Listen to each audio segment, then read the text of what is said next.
Hello guys, welcome to Ratnakar Singh mathematics. आशा करता हूँ आप सभी स्वस्थ होंगे, मस्त होंगे और पढ़ाई में कम्प्लीटली व्यस्त होंगे। मैं रत्नाकर सिंह आप सभी का स्वागत करता हूँ एक बार फिर से आपके अपने YouTube channel Ratnakar Singh mathematics में, जहाँ पे आज हम डिस्कस करने वाले हैं relation and function. Relation and function क्या होता है, इसको हम अच्छी तरीके से देखेंगे इस वीडियो में। उसके बाद अच्छा सर, ये किस क्लास के लिए होने वाला है? ये क्लास 12 के लिए होने वाला है, वो भी सीबीएसई बोर्ड के लिए। ठीक है, तो सीबीएसई बोर्ड के लिए हम एक बैच लॉन्च करें जिसका नाम है एकलव्य बैच। ये एकलव्य बैच जो होगा वो कम्प्लीटली फ्री ऑफ कॉस्ट होगा और पूरा का पूरा आपके यूट्यूब में प्लेलिस्ट पे आपको फ्री ऑफ कॉस्ट मिल जाएगा। वहाँ से जाके आप अपने छोटे भाई को बता सकते हैं या फिर बड़े भाई को बता सकते हैं कि यहाँ पे एकलव्य बैच आपको फ्री ऑफ कॉस्ट दिया जा रहा है। ठीक है, तो इस बैच में हम कंप्लीट मैथमेटिक्स डिस्कस करेंगे क्लास 12th बोर्ड के लिए, जो कि इंपॉर्टेंट होने वाला, जो कि ये बैच होने वाली है 2024-25 के बैच के लिए। अभी सिलेबस नहीं आया है लेकिन चैप्टर पक्का रहेगा एग्जाम में, तो हम चैप्टर वाइज डिस्कस करते चले जाएंगे। फिर जैसे सिलेबस आएगा उस हिसाब से हम प्लेलिस्ट को अरेंज कर देंगे, तो आप उसको देखते चले जाइएगा उस तब टाइम में। लेकिन अभी आपके लिए यही सही रहेगा कि भी देखो, सब बच्चे 11th का एग्ज़ाम दोगे आप लोग, है ना। एग्ज़ाम जैसे ही पास आउट हुए आप, वैसे ही आप 12th में लग जाओ। अभी सारे बच्चे क्या करेंगे, भैया 11th का एग्ज़ाम दिए, आप थोड़ा रेस्ट करेंगे। लेकिन जो जो बच्चे रेस्ट किए वो पीछे हो जाएंगे, और वही बच्चे यहाँ पे आगे जाएंगे जो रेस्ट नहीं लेंगे। मींस मैं क्या बोला, 11th का एग्ज़ाम हुआ आपका, बोलोगे हाँ सर 11th का एग्ज़ाम तो ओवर हो गया। अब जैसे 11th का एग्ज़ाम हो गया तो आप बिना कोई टाइम वेस्ट किए, ठीक है, बिना कोई टाइम वेस्ट किए अब आप 12th का प्रिपरेशन करने लगो। सर कहाँ से करें प्रिपरेशन? ना कोई स्कूल ना कोई कॉलेज। बाबू हम हैं ना, हम आपका क्या क्या कराएंगे, हम आपका मैथ्स कराएंगे। क्या कराएंगे? मैथ्स कराएंगे प्लस फिजिक्स कराएंगे। तो मैथ्स और फिजिक्स की टेंशन छोड़ दो, बाकी केमिस्ट्री के लिए मैं और टीचर आपको दूंगा, वो दूसरे टीचर आपको कवर कराएंगे। लेकिन अगर आप 11th के एग्जाम के बाद जस्ट 12th का प्रिपरेशन करने लगे तो आपको प्रॉफिट क्या होगा, ध्यान से देखो। अगर सब बच्चे 2 बार पढ़ेंगे, 2 टाइम्स पढ़ेंगे पूरे सिलेबस को, तो आप मेरे भाई 3 टाइम्स पढ़ोगे। और रिवीजन आपके ऊपर डिपेंड करता है कितना रिवीजन कर डालो, है ना। तो मेरी एडवाइस है ये कि जो बच्चे 11th पास आउट हुए हैं या फिर एग्ज़ाम दे रहे हैं, वो अभी से एग्ज़ाम पास आउट होने के बाद वो अपने टाइम को वेस्ट ना करें। अगर आपको 12th में अच्छे मार्क्स लेके आने हैं, 12th में अगर मैं बोलूँ टॉप करना है, तो अभी से लग जाओ। और जिनको टॉप करना होगा वो अभी से लग चुके होंगे, उनको कहने की ज़रूरत नहीं है। तो आप क्यों बैठे हो? हाँ, आप क्यों बैठे हो? आप भी टॉप कर सकते हो। अगर आपको कुछ नहीं आता तो मैं गारंटी लेता हूँ आपको सब कुछ सिखाऊंगा, बस आप मेरे साथ चलिए। यहाँ पे अगर आपको टॉप लिस्ट में आना है, टॉप 10 में आना है, अपने स्कूल के टॉप 10 में आना है, मतलब अगर 95 प्लस लेके आगे भाई टॉप 10 में आ जाएगा अपने स्कूल के। और भाई जब टॉप 10 में आओगे ना तो आपकी अलग पहचान होती है। अच्छे अच्छे कॉलेज में सीयूटी का जब एग्ज़ाम दोगे ना तो आपकी अच्छी पहचान होगी। यूनिवर्सिटी में जाके आपका पूछा जाएगा 12th में कितने मार्क्स है, तो आप बताने में क्या होगा, आपको गर्व होगा, आपको प्राउड फील होगा कि सर मेरे 12th में इतने मार्क्स थे। ठीक है, तो मेरी एडवाइस मानो या फिर मेरा क्या मानो, ऑर्डर मानो। अगर आप अभी से लग गए 12th के प्रिपरेशन के लिए तो मैं 100% गारंटी लेता हूँ कि आपसे आगे कोई नहीं जा पाएगा, है ना। बस आप लोग प्रिपरेशन करना स्टार्ट कर दो अभी से। ठीक है, तो चलिए बहुत हुआ टाइम वेस्ट, अब स्टार्ट करते हैं हम सबसे पहला चैप्टर, जिसका नाम है आपका रिलेशन एंड फंक्शन। ठीक है, रिलेशन एंड फंक्शन क्या होता है इसको हम इस वीडियो में जानेंगे, लेकिन उससे पहले रिलेशन एंड फंक्शन में हमें क्या क्या पढ़ना है, आपके क्लास 12th में क्या क्या चीज़ें हैं जो आपके एग्जाम में पूछी जाएंगी, उसके बारे में डिस्कस कर लेते हैं।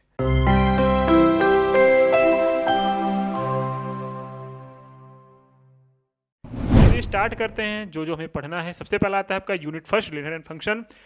रिलेशन एंड फंक्शन में आपको क्या क्या पढ़ना है सर? सबसे पहले पढ़ना है आपको टाइप्स ऑफ रिलेशन में हम रिलेशन रिफ्लेक्सिव होता है, आइडेंटिकल रिलेशन क्या होता है, इन सब के बारे में अच्छी तरीके से जानेंगे। टाइप्स ऑफ रिलेशन में ही आता है सबसे पहला रिफ्लेक्सिव रिलेशन, फिर आता है सिमेट्रिक रिलेशन, फिर आता है ट्रांजिटिव रिलेशन, फिर आता है इक्विवेलेंट रिलेशन।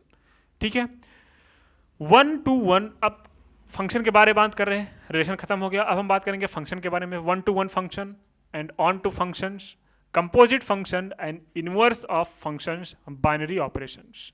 ये आपको रिलेशन एंड फंक्शन में पढ़ना है। फिर सेकंड चैप्टर, यूनिट फर्स्ट में 2 चैप्टर हैं, सबसे पहला था रिलेशन एंड फंक्शन और सेकंड चैप्टर था आपका inverse trigonometric function. Inverse trigonometric function में आप पढ़ोगे डेफिनेशन किसका, इनवर्स ट्रिग्नोमेट्रिक फंक्शन का, रेंज पढ़ोगे, डोमेन पढ़ोगे किसका, ट्रिग्नोमेट्रिक फंक्शन का, उसका प्रिंसिपल वैल्यू आप ब्रांचेस पढ़ोगे, ग्राफ्स पढ़ोगे, इनवर्स ट्रिग्नोमेट्रिक फंक्शन का पढ़ोगे ग्राफ किसका, इनवर्स ट्रिग्नोमेट्रिक फंक्शन का ग्राफ। अभी तक आपने 11th में ट्रिग्नोमेट्रिक फंक्शन का ग्राफ पढ़ा था, अब 12th में क्या पढ़ना पड़ेगा, इनवर्स ट्रिग्नोमेट्रिक फंक्शन का ग्राफ पढ़ना पड़ेगा। Elementary properties of inverse trigonometric function, elementary properties क्या बेसिक प्रॉपर्टीज होती हैं किसी भी इनवर्स ट्रिग्नोमेट्रिक फंक्शन की, उसको भी हम पढ़ेंगे। तो चलिए स्टार्ट करते हैं। सबसे पहला जानने की कोशिश करते हैं कि व्हाट इज द रिलेशन। लेकिन मेरे भाई रिलेशन को जानने से पहले, रिलेशन को जानने से पहले आपको मैं एक चीज़ बोलना चाहूँगा। वो चीज़ क्या है कि आपको ऑर्डर्ड पेयर, रिलेशन ये है आपका। तो रिलेशन किसके रिलेशन, भाई जिंदगी के रिलेशन के बारे में हम नहीं पढ़ रहे हैं कि आपकी लाइफ में रिलेशन कैसे चल रहे हैं, ये नहीं पढ़ने हैं हमें ये पढ़ना है, हाँ उससे रिलेटेड रहेगा ये, बस हम इसको मैथमेटिक्स में पढ़ते हैं। लेकिन इस रिलेशन को पढ़ने से पहले आपको कंफर्म होना चाहिए कि ऑर्डर्ड पेयर क्या होता है, ऑर्डर्ड पेयर क्या होता है। ठीक है, तो ऑर्डर्ड पेयर देखते हैं सबसे पहले क्या होता है, तो ध्यान से देख लो। सबने पढ़ा होगा कि सेट क्या होते हैं, the well defined collection of any object is known as set. तो सपोज दैट आपके पास एक सेट है ए और एक सेट क्या है, बी है। एक सेट ए है, एक सेट बी है। सेट ए में कुछ एलिमेंट्स हैं 2, 3, 4। सेट बी में कुछ एलिमेंट हैं ए, बी और सी। ठीक है, ए में कुछ एलिमेंट, बी में कुछ एलिमेंट। अगर मैं बात करूं, अगर मैं इसका ऑर्डर्ड पेयर बनाऊं, क्या बनाऊं, ऑर्डर्ड पेयर।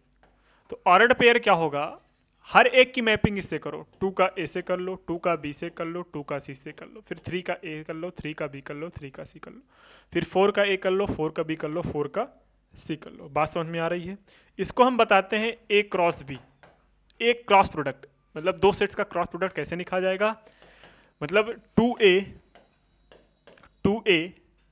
फिर क्या हो जाएगा 2B, फिर क्या हो जाएगा 2C, फिर क्या हो जाएगा 3A, फिर क्या हो जाएगा 3B, फिर क्या हो जाएगा 3C, फिर क्या हो जाएगा 4A, क्या हो जाएगा 4A, फिर क्या हो जाएगा 4B, ये क्या हो जाएगा 4C। ये जो आपका ए क्रॉस बी मिला, ये ए क्रॉस बी मिला, ये क्रॉस प्रोडक्ट मिला। क्या मिला, क्रॉस प्रोडक्ट। मतलब आपके पास दो सेट, एक सेट ए था, एक सेट बी था, दोनों का हमने लिया क्रॉस। इसमें जो ऑर्डर्ड पेयर बने ये सारे बोले जाएंगे कि इसके ऑर्डर्ड पेयर हैं। जो ये 2A है, ये 2B है, ये 2C है, ये 3A है, 3B 3C, ये 4A है, 4B 4C है। इसी को बोला जाता है आपका ऑर्डर्ड पेयर। ये सारे क्या हैं, आपके ऑर्डर्ड पेयर हैं। क्या है, ऑर्डर्ड पेयर। बात समझ में आई। अब ये सारे ऑर्डर्ड पेयर, ये सारे ऑर्डर्ड पेयर किसके सबसेट हैं, किसके सबसेट हैं, ए क्रॉस बी के। ए क्रॉस बी के मतलब अगर हम 3A ले लें, 3A इसका कोई एलिमेंट है, is a subset of, is a subset of किसका, ए क्रॉस बी। ऐसा कह दें तो गलत नहीं होगा, आपने 11th में ये सारी चीजें पढ़ी हुई हैं। हाँ या ना, आप बोलोगे हाँ सर। तो अगर आपको ऑर्डर्ड पेयर समझ में आ गया तो अब हम चलते हैं किस पे, रिलेशन पे, और क्रॉस प्रोडक्ट भी आपको समझ में आ गया होगा। चलिए, तो रिलेशन इन सेट अगर हम डिफाइन करना चाहें तो सर कैसे डिफाइन करेंगे, तो ध्यान से सुन लीजिएगा, आपको कोई दिक्कत नहीं होने वाली है यहाँ पे। ठीक है, चलिए, तो आपके सामने लिखा है रिलेशन। रिलेशन क्या होता है, A relation R in a set A is a subset of A cross A. मतलब अगर कोई सेट अपने पास ए है, क्या है, ध्यान से सुन लो, अगर अपने पास कोई सेट ए है, ए कोई सेट हो गया, इसी के साथ हम क्या ले लें, क्रॉस प्रोडक्ट ले लें। क्या ले लें, क्रॉस प्रोडक्ट ले लें। सपोज दैट इस सेट ए में, इस सेट में एक एलिमेंट ए होगा, क्या होगा, ए होगा। तो ए के साथ मैपिंग ले लो, तो आपका ऑर्डर्ड पेयर बनेगा ए। क्या बनेगा, ए बनेगा। इसलिए बोले कि ये जो रिलेशन होगा, ए का जो रिलेशन होगा, क्या होगा, ए का जो रिलेशन होगा वो सबसेट होगा ए क्रॉस ए का। ये एक रिलेशन है। क्या रिलेशन है उसको हम आगे पढ़ेंगे, लेकिन ये जो ऑर्डर्ड पेयर है, यही इसी को बोला जाता है कि ये ऑर्डर्ड पेयर में दो एलिमेंट्स होते हैं। सपोज दैट कोई ऑर्डर पेयर ए और बी रहा होगा, ये एलिमेंट रखने पे किस प्रकार से, किस टाइप से इसके साथ मैपिंग हो रही है, ये बताता है रिलेशन। मतलब ए बी से कैसे रिलेट कर रहा है ये बताता है रिलेशन। और ये ए बी जो होता है वो सबसेट होता है क्रॉस प्रोडक्ट का। अब अगर यहाँ पे दो सेट होते, अगर यहाँ पे दो सेट होते, एक सेट ए होता, एक सेट बी होता, अगर हम ए का बी से रिलेशन देखते हो तो यहाँ पे कोई एलिमेंट आता है ए बी, तो यहाँ पे इसका सबसेट हो जाता ए क्रॉस बी का, ए क्रॉस बी का सबसेट हो जाता है कि नहीं हो जाता, और ए का रिलेट टू बी इस टाइप से होता। तो आगे हम उसको पढ़ेंगे, ठीक है। नहीं समझ में आया कोई दिक्कत नहीं है, अगर नहीं समझ में आया तो भाई आगे हम डिस्कस करने वाले हैं, आपको धैर्य बना के रखना है। A relation R in a set is a subset of A cross A. Thus, R is a relation in a set A implies that R is a subset of A cross A. मैंने वही तो बताया कि जो relation होगा वो subset होगा A cross A का, लेकिन जो रिलेशन है भाई का रिलेशन है, जैसे 5-6 लोग हो गए उसमें से भाई भाई भाई जो रिलेशन होगा उसको आगे अलग रख लिए तो एक रिलेशन बन जाएगा। लेकिन वो जो भाई का रिलेशन है वो एक फैमिली से ही तो आया है, नहीं समझे। वो फैमिली क्या बताती है, ए क्रॉस ए। सपोज एट पूरी फैमिली ए क्रॉस ए है, एक सिस्टर है उसमें, बाकी सब उसके 5 लड़के हैं उसमें भाई हैं, तो भाई का रिलेशन जो है वो अलग लगा के रखेगा। तो भाई का रिलेशन जो होगा वो सबसेट हो जाएगा पूरे फैमिली का, क्योंकि भाई भी तो उस फैमिली में है। बात समझ में आ रही है? चलो वही बात कर रहा हूं मैं।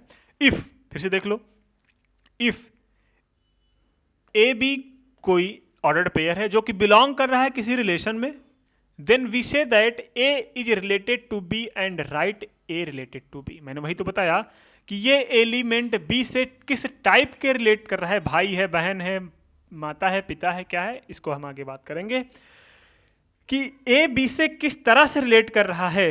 अगर वो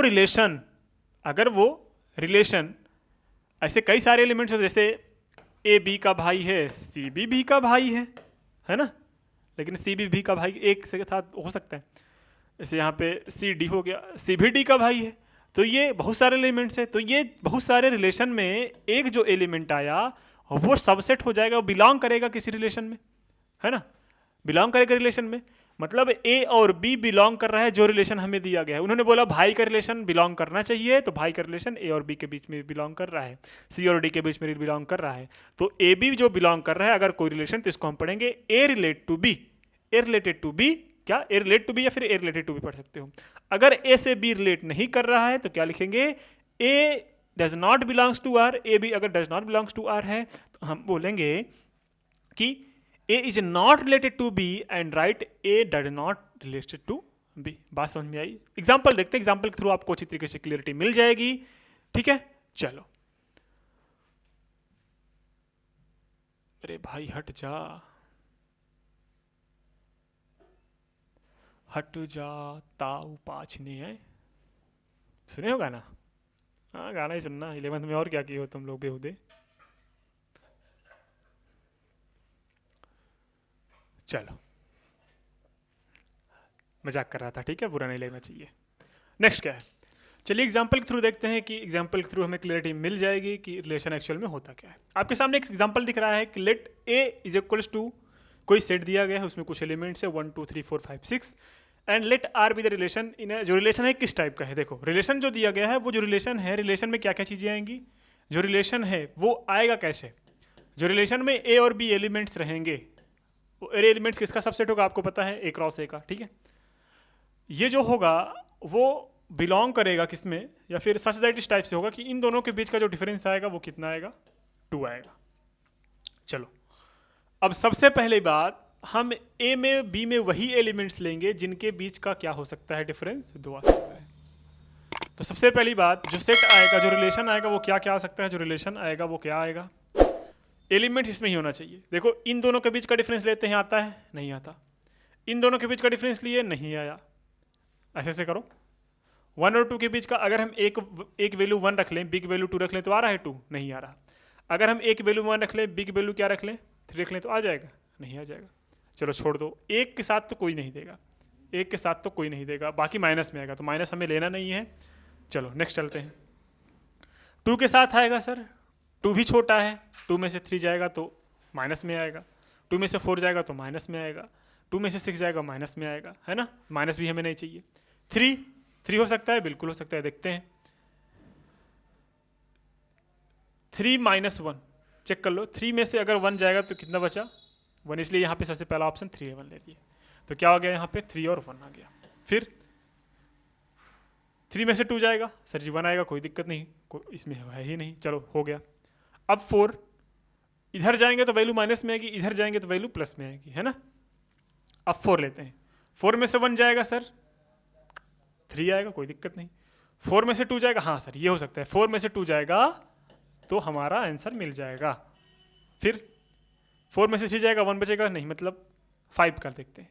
5 में से 1 जाएगा सर 4 आएगा, 5 में से 2 जाएगा सर 3 आएगा, 5 में से 3 जाएगा सर 2 आ गया, क्योंकि देखो यहाँ पे आंसर मिल गया फिर से।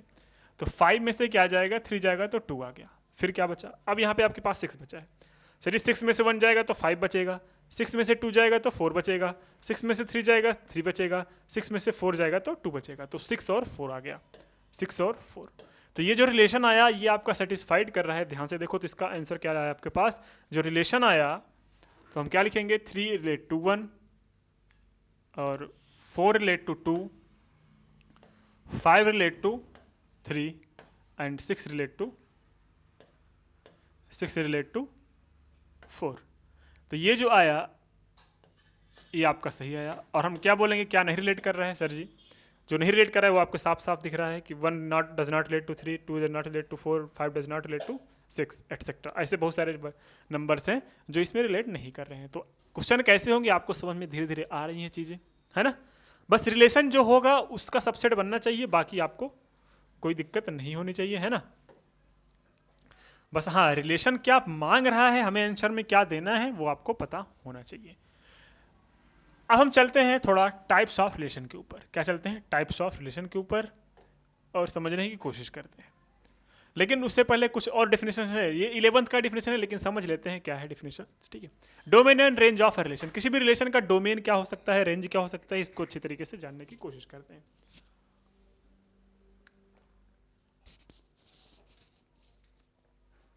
चलिए, let R be a relation, R कोई हमारे पास रिलेशन है इन अ सेट ए, सेट ए में कोई रिलेशन दिया गया है। Then the set of all first coordinates of elements R is called the domain of relation, written as domain of relation, and the set of all second coordinates of relation are called the range of a relation. देखो अभी हमने कोई relation लिखा था ना, कोई relation क्या लिखा सर जी, ए बी जो सच दैट इस टाइप से था कि ए माइनस बी क्या आ रहा था आपके पास 2 आ रहा था, ऐसे था कोई रिलेशन। आप बोलोगे हाँ सर, यहां पे जो ए आया इन्होंने क्या बोला है फर्स्ट कोऑर्डिनेट्स ऑफ आर, यहां गया हाँ, first coordinates of elements of relation is called the domain. तो ए जो यहां पे है इसको बोलेंगे डोमेन। क्या बोलेंगे मेरे भाई, डोमेन बोलेंगे। क्या बोलेंगे, डोमेन। रिलेशन के जो ऑर्डिनेट्स हैं उसके अगर हम बात करें एब्सिसा की, किसकी बात करें, एब्सिसा की, तो एब्सिसा जो होगा वो डोमेन बोला जाएगा। और जो सेकंड है the set of all second coordinates of relation is called the range of a relation. ये क्या आएगा आपका, इसको बोलेंगे रेंज। अब क्या पता इतने ही हों, उसमें तो पिछले वाले एग्जाम्पल में कितने थे, पिछले वाले एग्जाम्पल में अगर हम बात करें डोमेन और रेंज निकालने की तो कितने डोमेन और रेंज आएंगे बताओ भैया। डोमेन और रेंज की अगर हम बात करें इसमें तो जो रिलेशन था ये क्या था अपने पास, एक सेकेंड, अगर हम बात करें इसके डोमेन और रेंज की तो डोमेन जो होगा, जो डोमेन आया, डोमेन ऑफ रिलेशन, तो जो रिलेशन आया वो कितना आया, जो रिलेशन आया अपने पास ये है। और डोमेन क्या होता है सर जी, सबका पहला एलिमेंट, मतलब domain of a range is a set of the first element of coordinate. तो यहाँ पे 3, 4, 5, 6 ये आया डोमेन। और अगर हम बात करें रेंज ऑफ रिलेशन, तो रेंज ऑफ रिलेशन क्या आएगा, the set of all second ordinates of the relation. तो यहाँ पे क्या होगा सर जी, 1, 2, 3 एंड 4। ये क्या हो गया अपना, ये हो गया अपना रेंज का सेट, ये हो गया डोमेन का सेट। बात समझ में आई। आप बोलोगे हाँ सर यहाँ तक तो कोई दिक्कत ही नहीं है, और जब यहाँ तक कोई दिक्कत नहीं है तो ये आपको समझ में आ ही गया होगा, क्योंकि रिलेशन कोई आपके पास ये था 1 2 3 4 क्या हुआ आपका डोमेन हुआ, एंड 1 4 9 16 आपका क्या हुआ रेंज हो गया। और रिलेशन कैसे डिफाइन था, रिलेशन जो डिफाइन था वो कंप्लीट स्क्वायर था, मतलब जो ए और बी में जो रिलेशन था वो बी इस टाइप से था कि वो कंप्लीट स्क्वायर है। तो 4 9 और 16 बात समझ में आई, कोई दिक्कत नहीं होनी चाहिए। चलते हैं नेक्स्ट टॉपिक पे, नेक्स्ट हेडिंग पे चलें, अगर नेक्स्ट टॉपिक पे चलें टाइप्स ऑफ रिलेशन के बारे में पढ़ेंगे।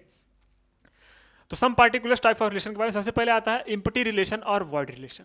इम्पटी रिलेशन और वर्ड रिलेशन, ऐसा रिलेशन जिसमें कोई एलिमेंट ना हो, ऐसा रिलेशन जिसमें कोई एलिमेंट ना मिले, ऐसा रिलेशन जिसमें उस रिलेशन पे अगर हम अप्लाई करें किसी सेट पे, अगर कोई रिलेशन अपने पास है किसी सेट को अप्लाई करें उस पर, तो वो जो उसमें आंसर आ रहा है वो नल आ रहा है, क्या आ रहा है नल सेट। जैसे यहाँ पे हम एग्जांपल लेते हैं, एग्जांपल कैसे आएगा, सपोज दैट अपने पास एक सेट है, let A with any set 1 2 3 4 5 है, और इसमें जो रिलेशन है वो क्या है गिवन बाई ए बी इस टाइप से है कि a माइनस बी का डिफरेंस कितना आ जाना चाहिए 6।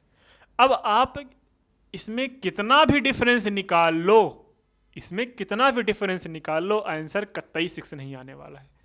ऐड करने पे आ जाएगा, अरे भैया सबसे बड़ा नंबर 5 है ना, 5 में से 1 माइनस कर लो 6 नहीं आ रहा है, तो इससे बड़ा होता तो कुछ मान सकते थे। अगर इसमें एक एलिमेंट आ जाता तो आ जाता, जैसे 6 आ जाता 7 आ जाता तो हम मान सकते थे कि भैया कुछ ना कुछ एलिमेंट्स मिल जाएगा। लेकिन यहाँ पे जो रिलेशन मिल रहा है उसका नंबर नल सेट है, मतलब कोई रिलेशन नहीं मिल रहा, कोई रिलेशन ही नहीं मिल रहा। और ये जो नल सेट होगा आपको पता है, ये जो नल सेट होता है, जो वाइड सेट होता है, ये भाई सब सेट होता है किसका, क्रॉस प्रोडक्ट किसी भी सेट का, है ना, ये भी ऑर्डर्ड पेयर होता है किसका, किसी भी सेट के क्रॉस प्रोडक्ट का। तो वाइड रिलेशन, इम्पटी रिलेशन ऐसा रिलेशन होता है अगर हम उस रिलेशन को किसी सेट पे अप्लाई करें तो रिजल्ट में अपना क्या है एक नल सेट आ जाए, तो वही क्या होता है अपना वाइड रिलेशन या फिर इम्पटी रिलेशन। साफ साफ लिखा गया है clearly, no element A B belongs to A cross A satisfied the property A minus B is equal to 6, so R is a empty relation in A. मतलब जो relation हम अप्लाई करें किसी भी सेट में तो वो क्या रहा है, एक इम्पटी आंसर दे रहा है, मतलब कुछ नहीं मिल रहा है उससे। ठीक है, एक फैमिली में बहुत बच्चे थे, उसमें से बोल रहे हैं इसमें 5 साल का दादा कौन है, 5 साल का जो ग्रैंडफादर कोई है, तो भैया 5 साल का ग्रैंडफादर कौन मिल सकता है। यहाँ पे एक्सेप्शन केस में हो सकता है ना, अगर हम पोस्ट पद की बात करें तो पद में गांव में बहुत पद होते हैं ना, उसकी बात नहीं करें तो अच्छा है। लेकिन हम एक डेली लाइफ की बात करें, डेली लाइफ में क्या होता है कि अगर हम बोल दें कि 2 साल का 3 महीने का कोई दादा बन सकता है, 3 महीने का आपका ग्रैंडफादर बन सकता है, नहीं बन सकता भाई, नहीं बन सकता, है ना। तो इसलिए बोला वहाँ पे भी वो जो मैं बोला कि relation of grandfather in relation of grandfather of 3 years old, तो वहाँ पे क्या हो जाएगा, इसका जो रिजल्ट आएगा वो वॉइड सेट आएगा। क्या आएगा, वॉइड सेट। बात समझ में आ रही है, बिल्कुल आनी चाहिए, उतना ज़्यादा इसमें कुछ है नहीं, जल्दी जल्दी कवर करते चले जाएंगे, आराम से कवर करते जाएंगे, कोई दिक्कत नहीं है। आप बोलोगे स्पीड बढ़ा देंगे, आप बोलोगे स्पीड घटा देंगे, ये सब आपका क्लास 11 का टॉपिक है। नेक्स्ट आता है आपका यूनिवर्सल रिलेशन। क्या आता है, यूनिवर्सल रिलेशन। यूनिवर्सल रिलेशन ऐसा रिलेशन होता है जिसमें क्रॉस प्रोडक्ट के जितने भी एलिमेंट्स आए, ध्यान से सुन लो, कोई भी सेट है उसका हम उसी सेट के साथ क्रॉस प्रोडक्ट निकाल लिए, अगर वो सारे क्रॉस प्रोडक्ट जो आए अपना जितने भी ऑर्डर्ड पेयर बने उस क्रॉस प्रोडक्ट से वो सारे के सारे किसी रिलेशन को सेटिस्फाइड कर रहे हैं, तो वो जो रिलेशन बोला जाएगा वो बोला जाएगा यूनिवर्सल रिलेशन। नहीं समझ में आया? जैसे मैं क्या बोल रहा हूँ, कोई एलिमेंट्स ले रहा हूँ, जैसे सपोज दैट यहाँ पे एक एग्जांपल लिए यही बात कर रहा हूँ 1 2 3, इसका हम अगर ऑर्डर्ड पेयर बनाएं तो एक सेट, यही सेट क्या हुआ, इसमें 1 2 3 ले लिए, वही सेट फिर से ले लिए 1 2 3, क्रॉस प्रोडक्ट निकाले तो क्या आएगा, जब ए क्रॉस ए निकालेंगे तो इसमें आंसर आएगा 1 की मैपिंग 1 से, 1 की मैपिंग 2 से, 1 की मैपिंग 3 से, तो क्या आया 1 1 1 2 एंड 1 3। ठीक है, फिर क्या आएगा 2 की मैपिंग 1 से, 2 की मैपिंग 2 से, 2 की मैपिंग 3 से, तो क्या आएगा 2 1 2 1 2 2 और 2 3। फिर 3 की मैपिंग 1 से, फिर 3 की मैपिंग 2 से, फिर 3 की मैपिंग 3 से। तो ये जो सारे ऑर्डर्ड पेयर बने आपके, ये जो सारे ऑर्डर्ड पेयर बने, अगर क्या हो जाएं, अगर ये सारे के सारे ऑर्डर्ड पेयर आपके, अगर ये सारे के सारे ऑर्डर्ड पेयर क्या हो जाएं आपके, रिलेशन को सेटिस्फाइड करें। कैसे सर? जो रिलेशन आया वो सारा का सारा ए क्रॉस ए ही आ गया, ए क्रॉस ए ही आ गया तो हम बोलेंगे कि ये जो रिलेशन आया है वो कौन सा है, वो यूनिवर्सल रिलेशन है। कैसा रिलेशन है, यूनिवर्सल रिलेशन है। बात समझ में आई कि नहीं आई, आपको अच्छी तरीके से आ गई होगी। सर ऐसा रिलेशन कहाँ मिलता है, मिलेगा मेरे भाई, मिलेगा जब आप क्वेश्चन को करोगे। कुछ ना कुछ एग्जांपल अभी हम आगे कराएंगे, जब हम एक्सरसाइज करेंगे, आर.डी. शर्मा जब सॉल्व करेंगे, आर.एस. अग्रवाल को सॉल्व करेंगे, एनसीईआरटी को सॉल्व करेंगे, कोई ना कोई एग्जांपल तो आपके सामने आ ही जाएगा। उस केस में हम इसको और डीपली से जानेंगे। ठीक है, चलिए चलते हैं नेक्स्ट टाइप। नेक्स्ट टाइप क्या है, identity relation. What is the identity relation? देखो, जो अगर आपका एब्सिसा और ऑर्डिनेट, एब्सिसा और ऑर्डिनेट सेम हो जाए, क्या हो जाए, सेम हो जाए, मतलब ये होता है एब्सिसा और ये होता है ऑर्डिनेट। अगर दोनों क्या हो जाएं, सेम हो जाएं, दोनों क्या हो जाएं, सेम हो जाएं, तो इन दोनों के बीच में जो रिलेशन होता है उसको बोलेंगे आइडेंटिटी रिलेशन। क्या बोलते हैं, आइडेंटिटी रिलेशन। सपोज दैट अपने पास जो ये एलिमेंट आया था उसमें ध्यान दोगे 1 2 के साथ पहले 1 1 आया था, है ना, फिर 1 2 आया था, फिर 1 3 आया था, लेकिन उसके बाद फिर 2 1 आया था, फिर 2 2 आ गया था, फिर 2 और 3 आया था, फिर क्या आया था, फिर आपके पास आया था 3 1 3 2 और 3 3 आया था, हाँ या ना। तो यहाँ पे देखो ये वाला और 1 1 वाला, ये वाला, तो 1 1 2 2 और 3 3 दोनों सेम है, एब्सिसा और ऑर्डिनेट दोनों सेम है। तो जब दोनों सेम है तो इसलिए इसको बोल दिया गया कि जो रिलेशन है यहाँ पे आइडेंटिकल रिलेशन है। तो इसको हम इंडिकेट करते हैं कि आई ए, मतलब आइडेंटिकल एलिमेंट्स ऑफ ए क्या हैं, 1 1 1 2 सॉरी 2 2 और 3 3। ये जो रिलेशन इसमें हो जाएगा इसको बोलेंगे आइडेंटिकल रिलेशन। क्या बोलेंगे मेरे भाई, आइडेंटिकल रिलेशन। बात समझ में आ रही है? एकदम आसान आसान सीधी सीधी भाषा में आपको हम पढ़ाते चल रहे हैं, आपको कोई दुख तकलीफ नहीं होनी चाहिए। चलते हैं नेक्स्ट पे। नेक्स्ट टॉपिक क्या है, अभी और कुछ टाइप्स हैं जिसका नाम है reflexive relation, symmetric relation and transitive relation. ये basically various types of relation है, कोई ज़्यादा मतलब ये आपके सिलेबस में पढ़ा जाता है, कोई टाइप नहीं है। एक अगर देखा जाए प्रॉपर्टी मान लीजिए तो आज गलत नहीं होगा। चलिए सबसे पहली बात, let A be a non empty set. हमारे पास कोई नॉन एम्प्टी सेट है ए, मतलब कुछ ना कुछ एलिमेंट्स है, खाली नहीं है, वॉइड नहीं है। देन ए रिलेशन आर, कोई रिलेशन है, किस पे लगाया जा रहा है, ए पे कोई रिलेशन लगाया जा रहा है, इज साइड टू बी, बोला जाएगा रिफ्लेक्सिव। कब बोला जाएगा रिफ्लेक्सिव, इफ जो रिलेशन आया, जो ऑर्डर्ड पेयर आए किसके, ए के साथ, वो बिलोंग करे रिलेशन में for each A belongs to A. मतलब जो इसमें आया ये क्या, जो एलिमेंट्स इसमें आए ए और ए, वो बिलोंग कर रहा है रिलेशन में, और ये दोनों बिलोंग करने चाहिए जो सेट ए में है। नहीं समझे? अरे समझ लो भाई, नहीं समझ में आ रहा, देखो ध्यान से फिर से। मैंने बोला 1 1 था, उसमें 1 2 था और 2 2 था और 3 3 भी था। तो देखो 1 बिलोंग कर रहा था ए में, 2 भी बिलोंग कर रहा था ए में और 3 भी बिलोंग कर रहा था ए में। तो वो रिलेशन अगर रिफ्लेक्सिव बोल दे तो कहना गलत नहीं होगा। तो इसके पहले वाला जो एग्जांपल हम आइडेंटिकल रिलेशन बोल रहे थे, जो आइडेंटिकल रिलेशन होता है वो आपका रिफ्लेक्सिव जरूर होता है, क्योंकि भाई ये सेटिस्फाइड करता है ना, सीधी सीधी बात। सिमेट्रिक रिलेशन, सिमेट्रिक रिलेशन क्या होता है, if A B belongs to relation, मतलब कोई ऑर्डर्ड पेयर होगा जो बिलोंग कर रहा होगा रिलेशन में, और उसमें उसका अगर हम अपोजिट ले लें बी और ए, और वो भी बिलोंग कर रहा है रिलेशन में, तो वो जो रिलेशन बोला जाएगा वो बोला जाएगा आपका सिमेट्रिक रिलेशन। क्या हो जाएगा, सिमेट्रिक।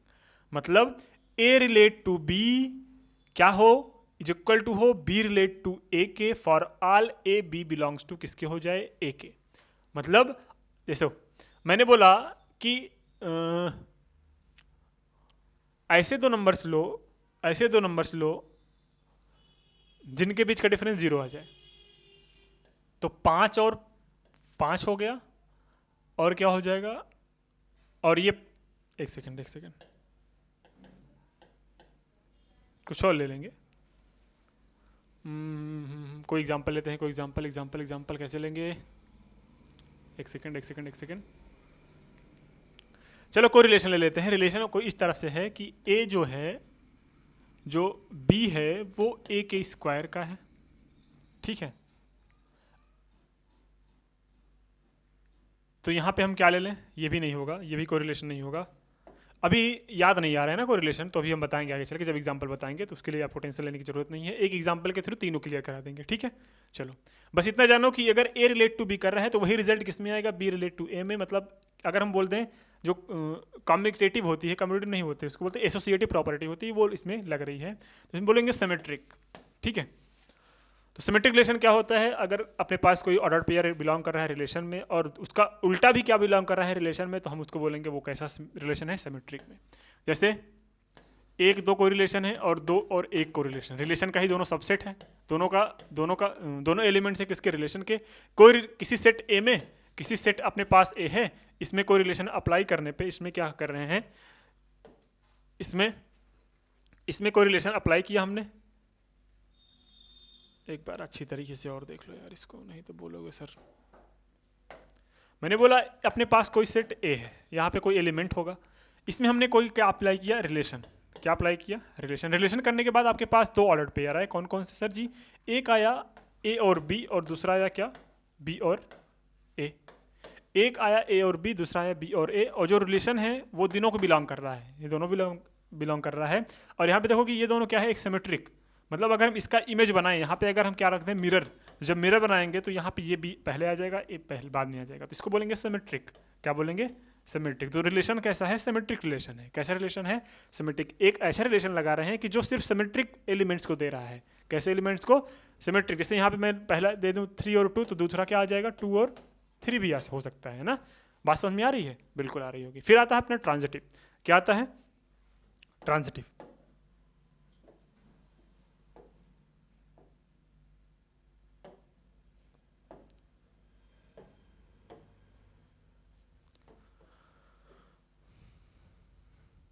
अरे भाई सब गायब हो गया ये तो, वही। चलो अब ट्रांजिटिव क्या होता है इसको देखना जरा। इफ अपने पास कोई ऑर्डर्ड पेयर है जो कि बिलोंग कर रहा है किसी रिलेशन में, और बीसी जो बिलोंग कर रहा है वो भी रिलेशन में कर रहा है, तो हम क्या बोलेंगे कि एसी जो कर रहा है वो भी बिलोंग कर रहा है रिलेशन में। तो for all A B C belongs to कर रहा है ए में, तो ऐसे बोलेंगे ट्रांजिटिव रिलेशन है। मतलब ए अपने पास कोई सेट है जिसमें क्या एलिमेंट्स हैं, ए बी सी, 3 एलिमेंट्स हैं। यहाँ पे जो ऑर्डर्ड पेयर आ रहा है ए बी, कोई रिलेशन बिलोंग कर रहा है ए बी को, ठीक है, फिर बी सी को, फिर सी ए को। तो अगर ऐसे कोई चीज़ है, कोई रिलेशन ऐसे दे रहा है, तो ऐसे रिलेशन को बोलेंगे हम कैसे रिलेशन है, ट्रांजिटिव रिलेशन है। इसके सारे एग्जाम्पल आपको दिखेंगे, इसके सारे के सारे एग्जाम्पल आपको दिखेंगे। लेकिन सर जी क्या हो गया, यहाँ पे हो गया आपका रिफ्लेक्सिव भी, क्या हो गया आपका यहाँ पे रिफ्लेक्सिव भी हो गया, ठीक है सर जी हो गया, सिमेट्रिक भी हो गया सर जी हो गया, ट्रांजिटिव भी हो गया। अब ऐसा रिलेशन, एक ऐसा रिलेशन होता है जो क्या हो, जो तीनों हो। कौन कौन सा सर जी, रिफ्लेक्सिव भी हो, क्या हो, रिफ्लेक्सिव भी हो, सेकंड सिमेट्रिक भी हो, क्या हो जाए, सिमेट्रिक भी हो, थर्ड ट्रांजिटिव भी हो, क्या हो जाए, ट्रांजिटिव भी हो जाए। तो उस पूरे रिलेशन को बोलते हैं इक्विवेलेंस रिलेशन। क्या बोलते हैं, इक्विवेलेंस रिलेशन। ठीक है, मेरे कहने का मतलब कि इक्विवेलेंस रिलेशन ऐसा रिलेशन होता है कि A relation R in a set is said to be equivalence relation if it is a reflexive, symmetric and transitive. मतलब अगर तीनों कंडीशन अगर सेटिस्फाइड करे, कौन कौन सी, रिफ्लेक्सिव भी, सिमेट्रिक भी और ट्रांजिटिव भी सेटिस्फाइड कर रहा है, तो आपका जो रिलेशन बोला जाएगा वो इक्विवेलेंस रिलेशन बोला जाएगा। क्या बोला जाएगा, इक्विवेलेंस रिलेशन बोला जाएगा। इसका एग्जाम्पल जो है हम नेक्स्ट वीडियो में देखते हैं। आई होप वीडियो कैसे लगी, आपको समझ में आई कि नहीं है। कल हम करेंगे एक्सरसाइज, है ना। बस इतना समझ लो कि अगर आपको इक्विवेलेंस प्रूफ करना है तो क्या क्या प्रूफ करोगे। आपको प्रूफ करना पड़ेगा, सबसे पहले रिफ्लेक्सिव प्रूफ कर लो, जैसा कि यहाँ पे रिफ्लेक्सिबिलिटी चेक की गई है, फिर चेक की गई है यहाँ पे सिमेट्री, फिर चेक की गई है यहाँ पे ट्रांजिटिविटी, तीनों चेक करने के बाद लास्ट में बोल दिया गया है कि हाँ भैया ये इक्विवेलेंस रिलेशन है। अगर इसमें से कोई भी एक गायब होता, अगर ट्रांजिटिविटी नहीं होती, रिफ्लेक्सिविटी नहीं होती और सिमेट्रिकली नहीं होती, तो हम यहाँ पे इक्विवेलेंस रिलेशन नहीं बोल सकते। और ये जो एग्जाम्पल है ये आपके एनसीईआरटी का है और आपके एग्जाम में पूछा भी जाता है कि कौन सा रिलेशन इसमें से इक्विवेलेंस रिलेशन है और कौन सा नहीं है। तो इक्विवेलेंस रिलेशन चेक करने के लिए आपको 3 कंडीशन सेटिस्फाइड करानी पड़ेगी। कौन कौन सी? रिफ्लेक्सिविटी, ट्रांजिटिविटी और सिमेट्रिकली। बात समझ में आई? तो वीडियोस कैसे लगी, टॉपिक समझ में आ रहे हैं कि नहीं आ रहे हैं? अगर आपको नहीं समझ में तो घबराइए मत। आज पहला दिन है, धीरे धीरे आपको चीज़ें आने लगेगी। क्योंकि अगर कोई बच्चा क्या करता है कि अभी से घबराने लगेगा। 11th में तो उसने पढ़ा है नहीं, 12th में सारी चीज़ें उसको अब नई नहीं लग रही हैं, तो थोड़ा तो टाइम देना पड़ेगा ना। हमें टाइम दो आप, बस 1 से लगभग 3 क्लास देख के, 3 क्लास के बाद अगर ना समझ में आए तो कहना, लेकिन ये 3 क्लास आप देखो। 3 क्लास अगर देख लोगे तो मैं गारंटी लेता हूँ 100% गारंटी लेता हूँ कि आपको कोई डाउट नहीं रहेगा। अगर कोई डाउट रहता भी है कमेंट सेक्शन में जरूर बताएं, तो उसका रिस्पांस किया जाएगा। और मैं यहाँ पे आज एक टेलीग्राम ग्रुप बनाऊंगा और क्या बोला जाएगा, उसमें जो डिस्कशन बॉक्स है उसमें हम क्या कर देंगे, उसमें हम उसकी लिंक दे देंगे। लिंक दे देंगे। जो बच्चे अगर ज्वाइन करना चाहे तो वहाँ पे ज्वाइन कर सकते हैं। और वहाँ पे मैं आपको प्रोवाइड करूँगा PDF इंपॉर्टेंट क्वेश्चन, है ना, और daily DPP, daily practice paper, है ना।